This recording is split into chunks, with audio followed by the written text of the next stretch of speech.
Good morning, everybody. Today we are going to use this tutorial found online. We're going to borrow it, and it's Surrealistic Room. We're going to create this today. Have you ever thought in a million years you in Photoshop could create an image that looks like this? Well, you're going to today, okay? Under the assignment drive right here, I pulled off this folder, the number 15 sky room, okay? And I drug it to the desktop right here, sky and water room. We're going to use the brushes today, distort options, maybe some perspective. We're going to drop in some images, and we're going to manipulate the image with using some brushes that we're going to create.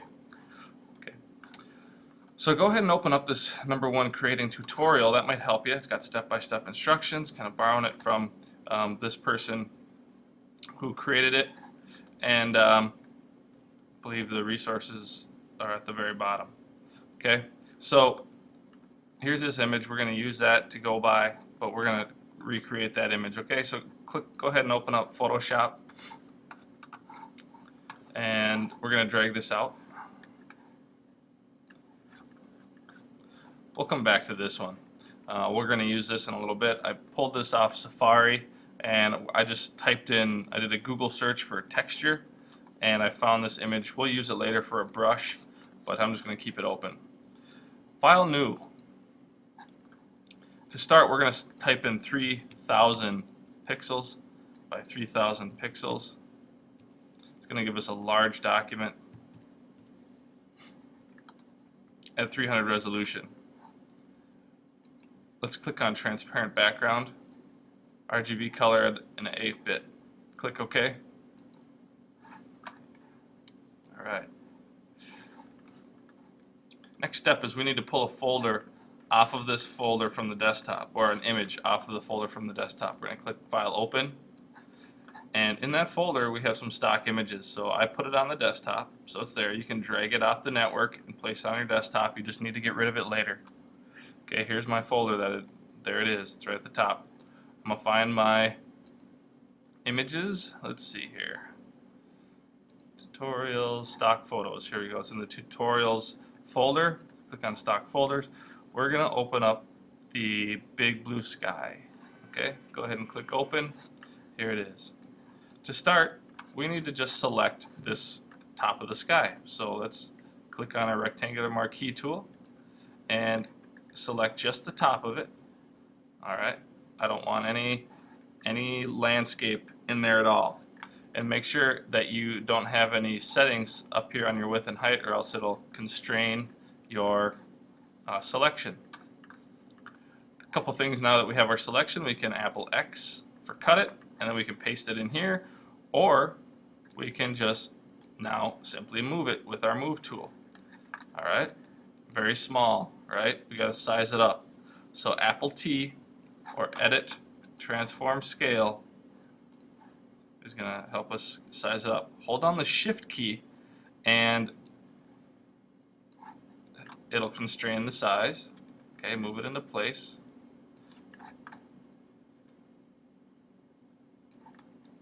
Move it up to the top. You can have your snap option on if you'd like for this. But I'm going to go down to about 5.5, right about there. Okay? Notice if you don't see your rulers, go to View, Rulers. You can also put your snap on here. You might like that. Okay, so then 5.5 is right about here. Make sure that you go as at least that distance down. Okay, double click, and you should have somewhat of a clear image. All right. Next step. The next step is we need to start creating walls with this thing. Okay, so we're going to use the Edit Transform Perspective option this time. Get our marquee tool out and our rectangular marquee. We're going to select a third of this backdrop. Okay, so it's about 10 inches wide. We're going to select about, go over to 3 inches. Start in the corner, drag down, and make sure our guide at the top of the ruler there goes down over to 3 and all the way to the bottom. Okay. Once we have that, we can edit, transform, distort. Okay, and we're just going to hold down Shift and click this corner box, hold down Shift, and drag it down to the very bottom. Okay, it's going to distort the wall. Click OK. There we go. Try the other side. A third of this, which end up, well, almost a third. That's 7. Okay. Edit, transform, distort. Hold down Shift. Click on the corner box, drag it down. There you have it. You can start to see the wall kind of form now, okay? The next step is we need to add texture to the walls. So this is where our brushes come in. You guys learned the other day how to create a brush from images. We're going to do that same thing. Let's go back to that layer I have for this brush. Here's where we're going to use our texture brush. So pause real quick and go over to Google and do a search for texture or some kind of texture. You can find this image if you'd like. Okay, and then come back to us. What we're going to do is turn this into a brush.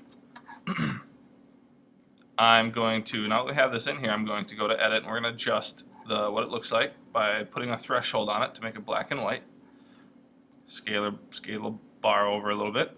We want a good kind of even black and white contrast here. So I think that looks good. I have a lot of whites, but I also have a lot of blacks. Alright, so I'll use that. Click OK. And then because this is a rectangle for a brush, I kind of want a more of a elliptical brush, so I'm going to click on the elliptical marquee tool and I'm just going to go to the corner and just drag out until I have my right to the edge there. Okay, but this I want a soft edge. All right, I want a soft edge to this, so I'm going to go to Select, Modify, Feather. I'm going to put a feather on it of, let's say, 5. That's okay, and then I'm going to cut it. Let's just see what this looks like. I'm going to cut it once. Okay, so you can see how the feather made this kind of faded edge. All right, and then I'm going to paste it back in. Apple V or Edit Paste. All right, Edit Paste. There it is. I can delete this background, just drag it to the trash, and there's my brush layer. All right. I need to define presets now on this brush. Define brush preset. Click OK. And it should now, if I go to my brush tool, not the history brush, mind you, some of you make that mistake. This is the brush. Okay, click on that. It should now be at the very end of my brush options. Here it is. This is the second one I've made. I made 2. So there's what it looks like. All right. We're going to use that brush to add texture and interest to our room. Okay, so let's go back to that. All right. Notice this image is considerably larger. Okay, so we're going to put in some settings for our brush tool now. We have the brush activated. Maybe put on a little airbrush here. And then the color, we're going to click on this color picker. Okay, click on the color picker. And we're going to type in a rich gray by typing in 494949. Okay, and that'll give us kind of a red tone gray. And we're just going to use that to brush in some texture here. I'm going to increase the size of my brush. Notice that it is pretty large already. That seems pretty good. We always want to brush on a new layer though. Okay, so click on this Create New Layer document and we can name this Wall Texture. Alright, so I'm just going to go slightly. Notice how we have our wall still selected. We want to make sure that we keep that wall selected, alright? So we can do that, or if you don't have your wall selected, let's say you don't have anything selected, you can just use your rectangular marquee tool again. Start at 3 at the top here, scroll down until you hit 7, because that's where we started before, and then just select that back wall area. Once you have it selected, that's just only going to allow us to paint inside that border. So notice my flow of my brush is pretty large, so I'm going to undo that and take down the flow slightly.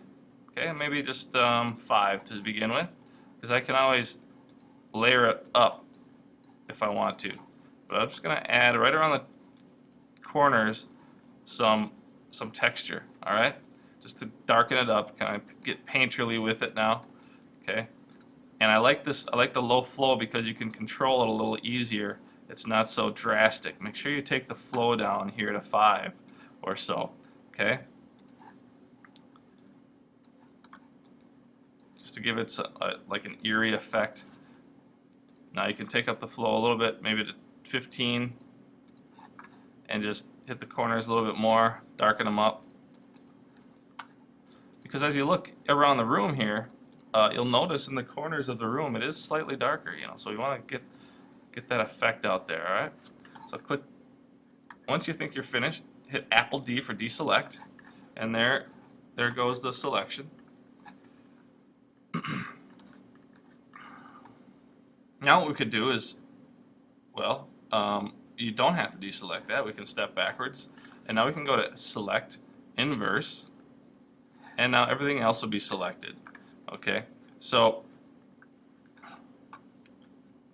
we may want to use the Quick Selection tool also to select the bottom. Well, might not work here. That's all right. We can just go to town with this.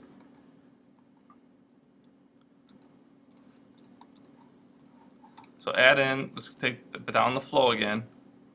Add in the texture on the side.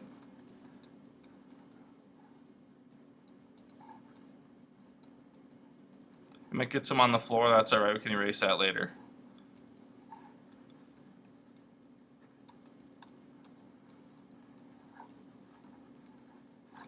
Okay, and then get it over here as well.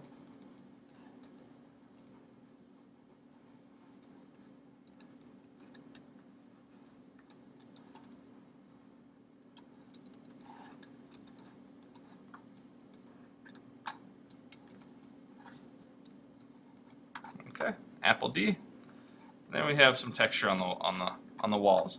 Let's get rid of this bottom area. So let's just get our polygonal lasso tool out. Select this floor area, and just clean that up a bit. Okay. Make sure we're on our wall texture. Let's just get our eraser. Get just a very large kind of just normal brush and just erase it all. Okay, even just make it super huge, so you can just do a quick swoop. Make sure you have it selected though, okay, or else you're going to erase part of your wall. Okay, good luck. Get this far. This is part 1. You'll see part 2 in a bit.